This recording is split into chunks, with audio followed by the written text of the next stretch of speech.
Salamlar, vaxtınız xeyir olsun. Mən Adgüzar Lakşin, insan psixologiyası metodisti. Bugünkü mövzumuz ondan ibarət olacaq ki, bəzi insanlar var ki, bir psixoloji xəstəlik olur canlarında. Onu adətən xəstəlik kimi yox, daha çox artistlik kimi qələmə verməyə bacarırlar. Bacarmayanlar da başqa bir formatda özünü göstərir. İndi başa salacağıq. Bilirsiniz, psixotestlik hansı ki bu xəstəlik adətən hər hansı bir növ kimlərdə olur, yaxud hansı fazada olan, vəzifədə olan insanları daha çox ələ alır. Bu, dövlət müəssisələrində yaxud şirkətlərdə fərq etməz, kadrlar bölməsində olan insanları adətən bu xəstəliyi bilərəkdən yoluxdururlar. Bu xəstəlik nədir? Həmin kadrlar bölməsi olan insanlar daimi olaraq qarşı tərəfi iş müsahibəsində test yox, yalnız müsahibə məclisində belə bir suallar səsləndirir.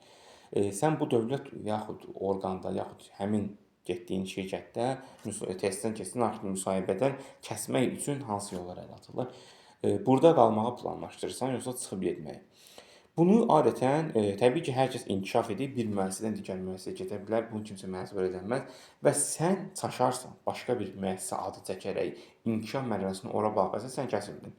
Sadəcə elmi dildə olaraq bu sualı uzaqlaşdırmaq, yaxud bu şəxsi mənfidən daha çox müsbətə doğru uzaqlaşdırmağın ən yaxşı yolu hansı ki, pis fikirdən qaçsın ki, hər kəs müəyyən inkişaf mərhələlərində, yaxud yaş mərhələlərində irəli getmək, yaxud biliklərini artırıb pillə-pillə inkişaf etməyi düşünür. Ya orqan daxil olsun, həmin orqanı qeyd edin ki, çalışın.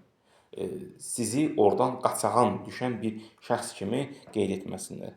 Çünki həmin insanları adətən bişirib kadrlar bölməsinə qoyan zaman sən tülküsən ifadəsilə yanaşılma başlayır. Çünki qarşı tərəf təbii ki, inkişaf etmək istəyir. Niyə onu bunun inkişafının qarşısını kəsmək bəndi nədir? Çalışın hər zaman bu tipli insanların xüsusən iş mərhələsində olur, verdiyi sualları diqqətlə düşünün, analiz etməyə bacarın. Bacarmayacaqsınızsa kəsəcəksiniz. Seanslarımız əyani və onlayn şəkildə həyata keçirilir. Qoşulmaq istəyənlər şəxsi mesaj bölməsinə məlumat verə bilərlər.